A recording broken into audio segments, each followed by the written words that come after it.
Добрый день, дорогие друзья! Сегодня снова с вами я, Алексей Белов, президент компании «Контакт-центр. Открытая линия». И сегодня мы пообщаемся на тему сервиса и качества обслуживания клиентов с представителем авиакомпании Royal Flight Максимом Курашвили. Всем здравствуйте. Ну, для начала я хочу, Максим, спросить себя о том, чтобы ты в целом рассказал о своей компании, чем вы занимаетесь, какая география у вас полетов, какие у вас приоритеты. Royal Flight – это достаточно молодая авиакомпания. Первый рейс мы выполнили под брендом Royal Flight 8 марта 2014 года. И география полетов, так скажем, в нормальное время у нас была достаточно широкая. Это Куба, Доминикана, Мексика, Таиланд, Вьетнам и так далее. Популярные туристические направления, куда мы перевозим туристов. Сейчас, во время ограничений, конечно, география сокращена по объективным причинам. И сегодня мы летаем из Москвы и регионов в Танзанию, на остров Занзибар, и реализуем турецкую программу как одно из самых популярных направлений и открытых, доступных сегодня для пассажиров. Приоритетами для нас являются это безопасность полета в первую очередь, предоставление высокого уровня сервиса на борту и постоянное развитие. Здорово. А скажи, давай ближе тогда перейдем к качеству сервиса. Да? Что ты понимаешь под качеством сервиса для клиентов вашей компании? Да? И не только, может быть, как только вашей компании, но в целом в авиаиндустрии какие приняты правила, нормы по качеству сервиса?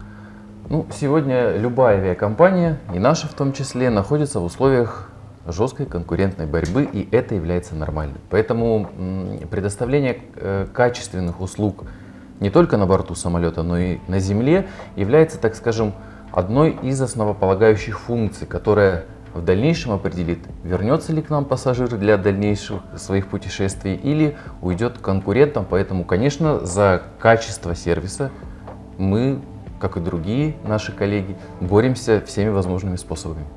Понятно. Давай тогда поговорим больше по теме точек касания, точек контакта с клиентом. Да? Какие каналы вы используете, да? Как вы контактируете с клиентами, офлайн, онлайн, на телефоне, вот про это расскажи нам.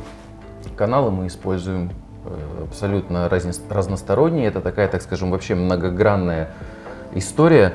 Мы реализуем связь с пассажирами через колл-центр, через форму обратной связи на сайте авиакомпании, с помощью электронной почты, социальных сетей и с помощью представителей в аэропорту.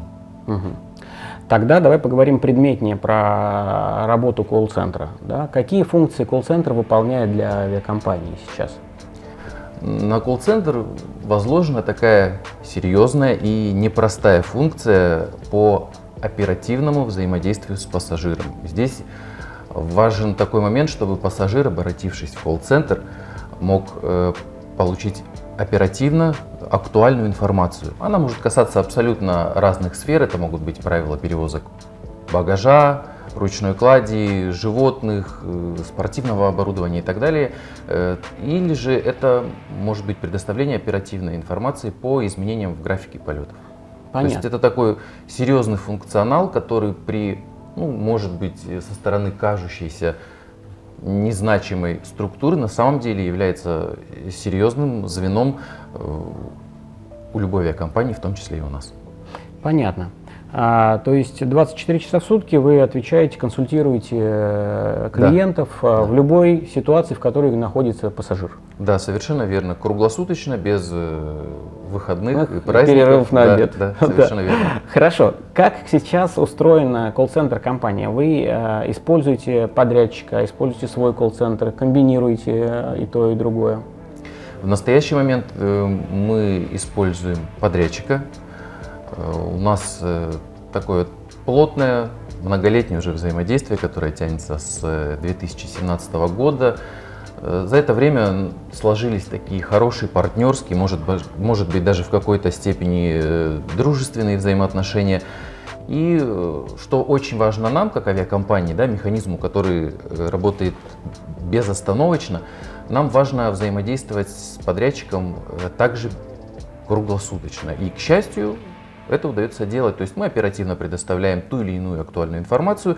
Колл-центр, вооружившись ей, также оперативно может давать обратную связь пассажиру. И с помощью подрядчика нам удается это делать в настоящий момент достаточно эффективно, продуктивно и на таком высоком, хорошем качественном уровне.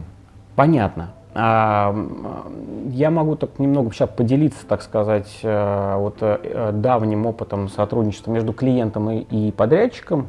И на самом деле вот то, о чем ты говоришь сейчас, вот о возможности практически там 24 часа в сутки быть на связи, да, и оперативно реагировать на запросы от компании, для подрядчика фактически это одно из самых ключевых преимуществ. То есть мы как колл-центр, когда себя продвигаем, считаем, что если чем быстрее мы будем реагировать на пожелания и просьбы нашего заказчика, тем больше он будет удовлетворен. А чем больше он будет удовлетворен, тем дольше и счастливее мы будем с ним вместе сотрудничать и работать. Да, совершенно. Поэтому я считаю, что это, наверное, один из самых важных аспектов в сотрудничестве именно. Теперь давай поговорим про контроль качества работы. Все-таки одно дело, там люди у тебя сидят в кабинете, в соседней комнате, ты за ними наблюдаешь. А в данном случае вы используете труд компании, которая находится, может, там в десятках, сотнях, тысячах километрах, да, и при этом сервис не должен страдать, качество должно быть на уровне постоянно. Вот как вы контролируете, как устроен процесс контроля работы исполнителя? Процесс контроля у нас устроен, так скажем, состоит из нескольких частей. Первое это, наверное, самый такой популярный и актуальный способ, это прослушивание входящих звонков. Это нам помогает определить компетентность оператора и насколько он был вежлив с пассажиром. Это, безусловно, тоже очень важно. Еще один способ – это тайный звонящий. То есть здесь мы тоже можем проверить, насколько усвоена информация нашими партнерами, оператором колл-центра. И третий способ – это проведение регулярных тестов, которые тоже нам помогают определить уровень вооруженности информации не только новых сотрудников, которые могли появиться в колл-центре, да, но и тех, которые уже работают. Это нам помогает не только определить уровень знаний, но и скорректировать ошибки, если вдруг они появились. Не факт, что они есть, но мы люди, да, никто не застрахован от этого, поэтому… Абсолютно точно, конечно. Если вдруг ошибка возникла, мы корректируем, наш партнер быстро под это подстраивается и дальше продолжаем работать, все довольны. Если не ошибается тот, кто ничего не делает, конечно, правильно? Поэтому важно грамотно и быстро реагировать на те моменты, которые нужно исправить. Да, хорошо. Я еще, наверное, добавлю, что очень важно, если исполнитель предоставляет компании возможность для своего контроля. То есть в случае с нашей компанией мы используем личный кабинет, где все клиенты имеют возможность онлайн-мониторинга, статистики всех звонков, тех операторов, которые работают на проекте. Естественно, прослушка и также различные метрики, которые позволяют оценить качество работы каждого оператора в отдельности. А из новинок еще хочу поделиться. Кстати, сейчас мы уже несколько месяцев тестируем автоматизированную систему контроля качества, которая позволит нам и нашим клиентам в самой ближайшей перспективе довести прослушку звонков до 100%. Потому что понятно, что прослушкой занимаются такие же люди. Да? Да, То есть, конечно, и да, они да. слушают, это и люди внутри компании заказчика, и люди внутри подрядчика. Это люди, которые берут, слушают звонки, сверяют на соответствие звонок регламентам и вносят определенные помечания, если нужно отработать какие-то ошибки и исправить. Ручной труд. Ручной труд, скажем, да. Тяжелый, да, на различных проектах. Где-то, в зависимости от объема проекта, процент прослушки от 2 до 10%, да, в зависимости от его размера. Поэтому, конечно, чтобы улучшить качество прослушки и чтобы оптимизировать расходы на этот процесс, естественно, сейчас не только мы, но многие компании внедряют автоматизированные механизмы, где боты слушают операторов, которые контролируют не только скрипт разговора, естественно, этику разговора, но также какие-то слова-паразиты и так далее, то есть вычищают.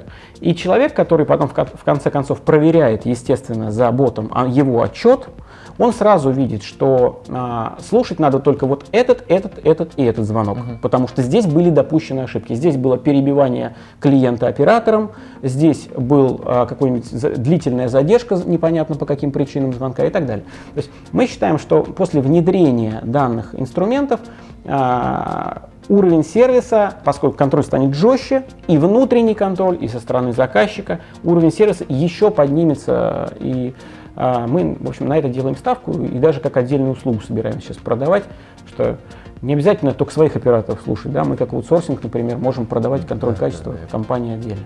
Ну, это на самом деле была бы очень крутая опция, потому что я думаю, что это бы, я не думаю, я уверен, что это упростит работу не только вам, как нашим партнерам, да, но и нашим сотрудникам, которые будут контролировать эти звонки, они смогут больше объем контроля проводить, нежели, допустим, однозначно, сейчас. Однозначно. К нам часто приходят компании, которые на текущий момент либо имеют свой собственный колл-центр и хотят отдать часть звонков на перекрытие пиков там, в моменты высокого сезона, либо эти компании, которые решают сейчас в данный момент для себя создавать свой собственный колл-центр или создавать свой собственный, либо использовать подрядчика. Поэтому и многие думают, ладно, я ставлю свой собственный колл-центр, но мне очень было бы интересно контролировать, как же он работает. И многие такие запросы к нам поступали, они говорят, ребята, прослушайте наших собственных операторов, нам не нужен ваш колл-центр, но нам нужны ваши супервизоры, ваши люди, которые могут послушать звонки. И вот из этих запросов и родилась сейчас услуга, которая будет позволять в самом ближайшем будущем даже анализировать работу как внештатный, так сказать, не замотивированный внутри компании там, дружескими отношениями какими-то, да, инструмент для контроля качества звонков. Ну да, время, оно диктует, так скажем, новые реалии, новые возможности, которые требует окружающая среда. Согласен. Хорошо, вернемся к нашей теме разговора и, переходя от качества, от сервиса, от контроля, хочу поговорить сейчас еще о такой немаловажной вещи для любого бизнеса, как эффективность финансовая. Понимая, у вас конкретная ситуация сейчас, да, как у многих сфер бизнеса, да, то есть была большая чартерная программа, было много направлений открыто, сейчас их стало меньше, соответственно, звонков в колл-центр было больше, сейчас их стало меньше. Вот расскажи, как вы оцениваете, помогло ли использование аутсорсинга здесь сэкономить деньги, как-то более эффективно подойти к моменту, к бюджету, да, вот именно к тому, сколько нужно тратить в данный момент на исполнителя? Да, конечно, с нашим партнером нам удалось прийти к общему знаменателю, какие-то общие точки соприкосновения в этой проблеме найти, потому что, безусловно, количество звонков, которое было в нормальные времена, оно кратно, значительно сократилось во время, в котором сейчас мы находимся, во времена. Поэтому с нашим партнером удалось достигнуть определенных договоренностей, и по отношению к нам была проявлена определенная лояльность, так скажем, финансовая, которая помогла сэкономить определенные денежные средства авиакомпании, да, в период, когда мы находились, так скажем, в вялотекущей деятельности. И, в принципе, сейчас мы еще не вернулись к полным масштабам, объемам. Да, безусловно, конечно, колл-центр на аутсорсе в данном случае сыграл, я думаю, что на пользу. Вообще, я много говорю в роликах об этой истории, пока демонстрирую это на реальных примерах, да, реального бизнеса, потому что даже если в штате есть свой собственный колл-центр и вы используете подрядчика, то набирать и сохранять в штате количество сотрудников, которые будут перекрывать высокий сезон пик, когда у вас максимум звонков, очень сильно невыгодно, потому что сезон проходит, так или иначе. Да, конечно, в вашем случае это сезон отпусков, каких-то массовых лета, в других сферах это другие сезоны, у нас есть клиенты-шинники, которые продают колеса, меняют резину, у них в пике количество звонков возрастает в десятки раз. Вот, поэтому, у вас, наверное, тоже близко, когда в летний период, конечно, когда даже в нормальный, то есть серьезно возрастает нагрузка. И поэтому понятно, что если люди в штате, ты ими перекрыл этот пик, что делать потом, когда сезон спал, да, тебе надо что делать? Людей увольнять, это тоже дорого, это дорого, во-первых. Да, конечно, да. Вот. А оставлять их на зарплате, продолжать платить зарплату, когда ты платишь им просто за время, которое они не работают именно по тому назначению, как ты их используешь, это невыгодно. Поэтому вот тут важно соблюдать вот этот вот баланс и координировать вот эту вот деятельность. Ты как предприниматель, как бизнес всегда должен смотреть. Вот определенный объем, я его перекрываю собственным ресурсом. Вот объем, который мне лучше отдать на аутсорсинг, потому что это будет явно дешевле, и там я позвоню, увеличу объем, или я позвоню и сокращу объем, когда мне будет необходимо. Да, конечно, периоды, так скажем, спада, подъема, они могут регулироваться какой-то тарифной политикой, тарифной сеткой с колл-центром на аутсорсе, конечно. Да. Да, и естественно, когда ты находишься в долгосрочных отношениях с партнером, то там вы всегда находите общий язык в любом случае, потому что подрядчик заинтересован в вас как в долгосрочном клиенте. Да, и если он понимает это, он всегда пойдет навстречу и сделает те шаги, которые позволят вам этот момент пройти. И я очень надеюсь, что скоро и мы полетим за границу в разные места, и не только в Турцию и Танзанию. Да, мы тоже очень надеемся на это, ждем с нетерпением. Ну, давай вот на этой вот такой положительной ноте я тебе сейчас задам вопрос, связанный с какие планы вы перед собой как компания ставите по развитию клиентского сервиса, может быть, развитию новых каких-то каналов коммуникации с клиентами. Вот об этом. Ну, как я уже ранее сказал, да, время, оно диктует определенные правила, и в перспективе у нас есть такая мысль вести сервис по реализации исходящих звонков из колл-центра пассажирам или рассылка смс-уведомлений.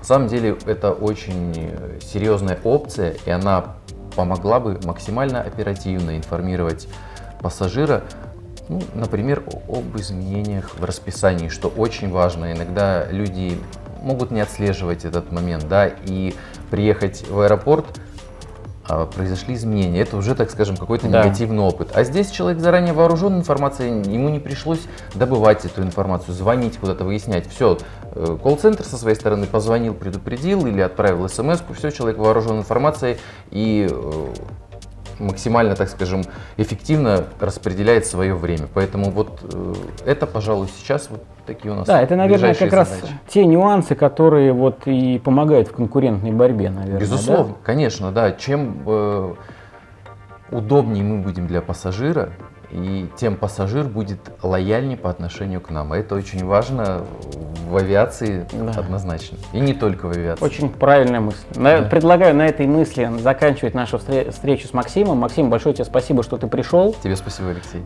И также в заключение хочу поблагодарить руководство Музея истории телефона, где мы с Максимом сегодня встречаемся. Абсолютно замечательное место, такое символичное для сферы колл-центра. Комфортное и атмосферное. Да, очень атмосферное. Рекомендую посетить его в Москве, прямо в центре города. Замечательное место, и детям, и взрослым будет интересно. Спасибо. Максим, еще раз спасибо тебе. Спасибо тебе, Алексей. Успехов тебе. Спасибо, вам всего хорошего. Да, до свидания.